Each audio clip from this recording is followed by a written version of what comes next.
Hi, my name is Chris, and in this demo I will briefly discuss the motivation for online content trading and describe an operational prototype developed at Princeton University called Sharing Mart. Unlike my previous presentation where I described how Sharing Mart can be used as an experimental testbed to investigate different social and economic interactions, in this demo I will highlight the motivation and key features of the Sharing Mart system. If we consider different web technologies over the past 20 years, we see an evolution from content collection to content searching to content creation. While companies such as Yahoo were in the business of aggregating content from multiple sources into one searchable portal, their search results were not always relevant or accurate for a given query. This then paved the way for search engine optimization companies like Google. Now, most recently, with the explosion of many social networking sites, we see there is a massive amount of user-generated content. In addition, as of 2009, there have been over 350 million Creative Commons licenses issued to users interested in protecting the digital rights of the intellectual property they generate. The main challenge we face is how to enable the effective monetization of valued content generated by users in various online social networks. To address this challenge, we have developed a web engine for online content trading which can turn user content into money via a virtual economy. Sharing Mart creates a self-sustainable virtual economy which allows users to purchase content using virtual or real currency. The system monitors all the transactions in the system and recommends content based on the user's past transaction history. Therefore, in addition to knowing users' current interests, reported interests, and buying patterns, Sharing Mart further knows how much consumers are willing to spend on their interests as a percentage of their net wealth. Now, there are several application areas for our technology. The application that we are initially targeting is a trading system that enables students to buy and sell student-generated course material, such as course notes.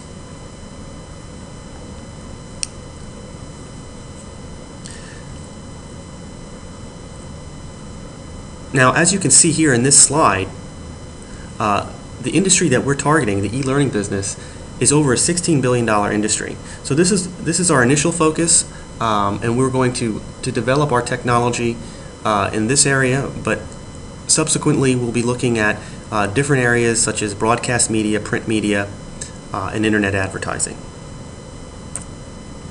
Now I'm going to walk you through a step-by-step process for creating, displaying, and bidding in an auction using the Sharing Mart system. Now, the first thing is to access Sharing Mart. You can go to the following website address, http://sharingmart.princeton.edu, and when you get to this page, you see an illustration which informs the user that they contribute to the system. They can contribute to the system by buying or selling content. In addition, they can collaborate with other students and learn from other students by contributing this content and communicating with other users. Now, users can access the system through their Princeton account if they're a Princeton student, or we've opened it up to the general public, and essentially anyone with a Facebook account can access the system. Now, I'm going to access the system here through my Princeton ID.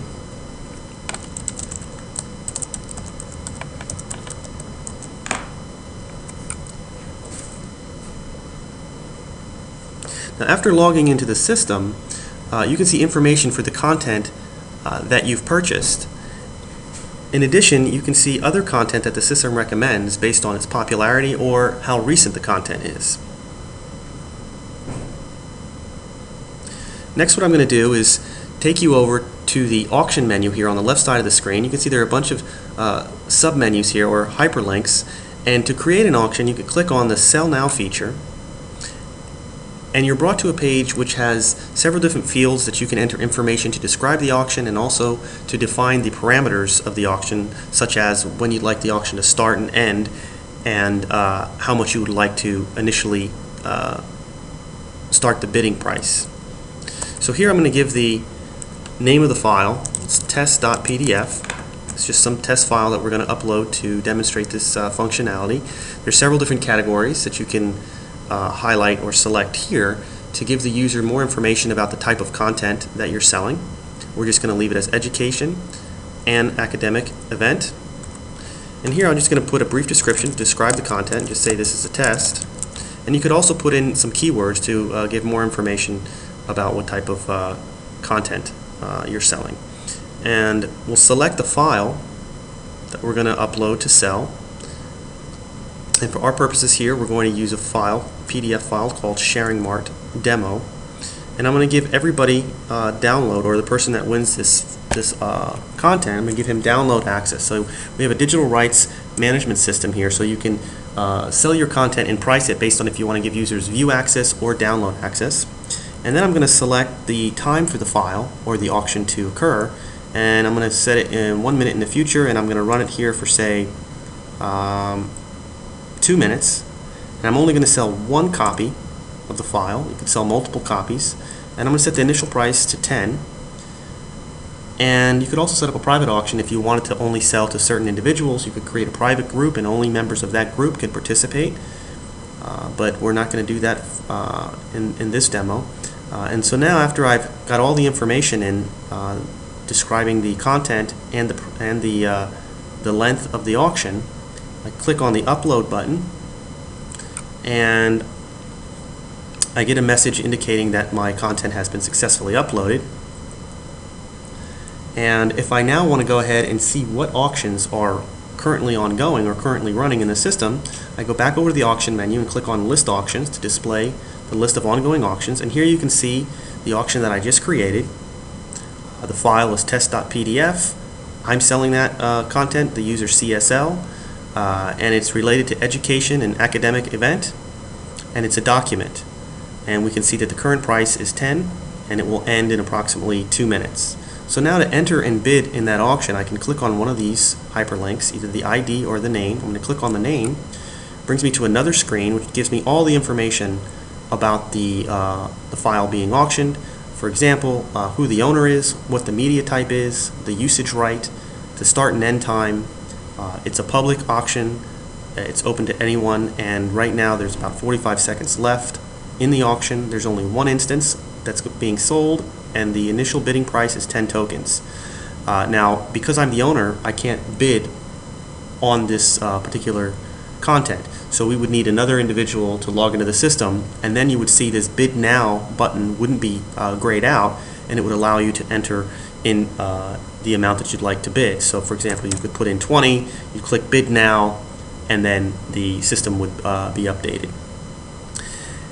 Now, if we imagine that someone actually won the auction, what they could do after they receive notification that they've won is they could go to My Bids under the auction menu, and that basically lists all of the content that you've won or purchased in different auctions. And so you can see the name of the content, the category and subcategory of the describing the type of content, and also you can see the start and end time and the amount that you paid. Okay. In addition, if you were selling your content in auctions, you could click on the My Sells hyperlink under the auction menu, right here. And here it would display all of the content that you've sold in auctions, the price that you sold it for, and how many people bid on that content. So it kind of gives you an idea of the demand of the content that you're selling, how many people are interested in it, how many people are bidding on it. So now that we've seen sort of the creation, how to create an auction, how to bid in an auction, and how to display ongoing auctions, the last thing I'm going to show you is a reporting feature which gives you some information about the activity for a particular user. So in this case here, if we go to the top right portion of the screen, you can see there's a hyperlink called User Statistics, and if you click on that, it brings you to another page where you can see information related to the type of content that this user typically purchases. So here we can see the interests of this user broken down by the category and media type. And so for this particular user, we see that he primarily purchases content related to education, and as far as the media type, he's typically purchasing documents as opposed to, say, video or audio.